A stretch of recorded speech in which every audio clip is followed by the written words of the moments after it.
team. It's brand new, Senator Rick Scott from Florida, who will take over the NRSC. I'm going to call on each of my members for a couple of words, and we'll take a couple of questions, and then we'll see you again after lunch. John Thune. Thank you, Leader, and congratulations to you and to all of our members of our leadership team. This is a terrific leadership team and a wonderful conference, very diverse conference, and we got some great new members who are excited to get to work, to take on the challenges that face the American people. It's I think the election made it very clear that people across this country reject the agenda that was put forward by the Democrats. If you look at the defund the police movement, the Green New Deal movement, all those things, it was pretty clear that voters across this country said we don't want anything to do with that, which is why I believe we had wins in the House and why people we expect in the end are going to support a divided government by giving us the majority in the United States Senate. So we have a terrific team to work with, and we got our leadership elections done today, and this team is ready to go to work on behalf of the American people. I appreciate the opportunity to continue as chairman of the Republican Conference for the next 2 years. We have 4 new members who are part of the conference discussions today and are great additions, and I'm especially happy to have Cynthia Lummis of Wyoming joining me. She is the first woman elected to the United States Senate from Wyoming in our 130 years as a state. We still have a couple of races in Georgia. Our candidates are very tough people, and they know how to run tough races, and I expect victories there. We did learn some lessons from this election, that there was a rejection of this very liberal approach by the Democrats far to the left. They've rejected the defund the police, rejected expanding the size of the Supreme Court beyond the 9. They've rejected forcing us to stop producing American energy.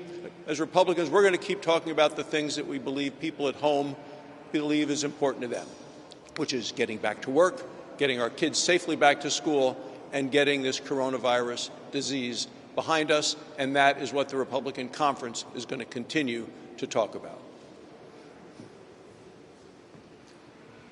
I was pleased to be elected policy chairman again. What we saw in this last campaign was that candidates really matter, but what you're for also really matters. I think that's one of the reasons that virtually every predictor of what was going to happen in the elections was wrong. You know, the president wasn't defeated by huge numbers. In fact, he may not have been defeated at all. We gained seats in the House. We are going to hold the majority in the Senate. Hispanic Americans voted for Republicans in ways that they have not ever done before.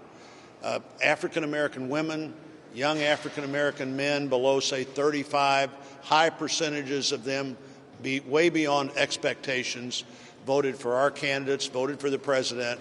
I think if you're a Republican in the Senate today, if you're a Republican in the Congress today, there are incredible opportunities out there as we look at what voters said they didn't want, but also what voters clearly said they do want. They want more opportunity. They want more fairness. They want a strong economy. They don't want the regulators to regulate us out of business. We want every regulation we need and not a single regulation we don't need.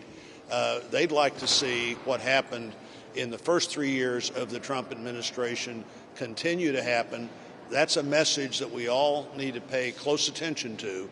High employment numbers, low unemployment numbers among every group in America, and voters defied every predictor when they came to the polling place and said, this is what we want to see more of. First, I'm very thankful to have made it through another election season and on to my second term in the United States Senate. So to the people of Iowa, I'm very honored to be able to serve you again for 6 more years.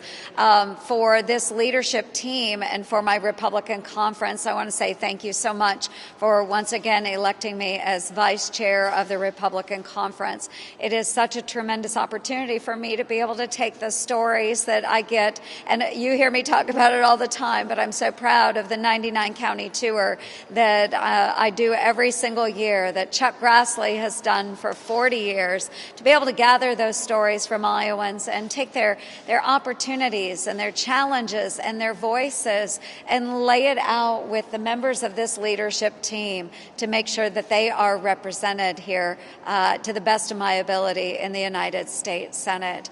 One also you'll recognize as the only female member of the leadership team. It is a great honor to be able to project a conservative woman's voice on the national stage, and recognizing that this may have been the GOP year for our women.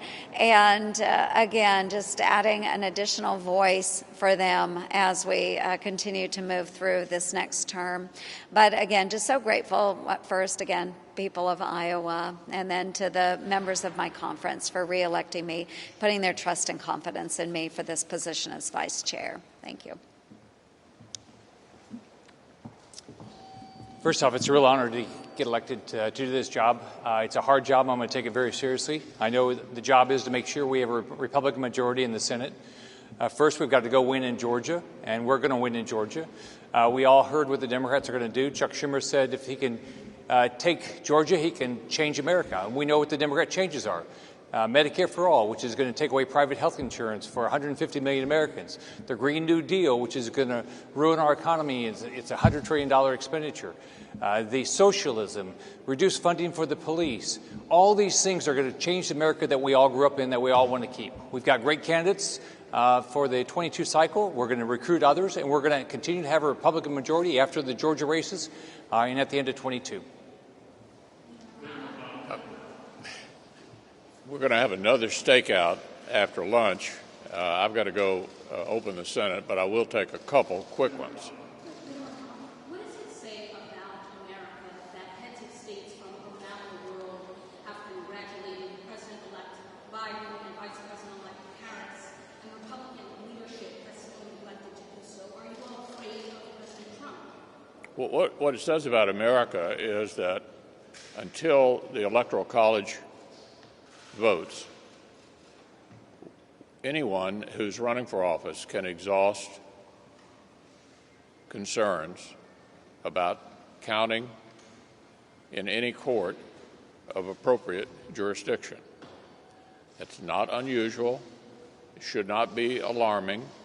At some point here, we'll find out finally who was certified in each of these states, and the Electoral College will determine the winner, and that person will be sworn in on January 20th. No reason for alarm.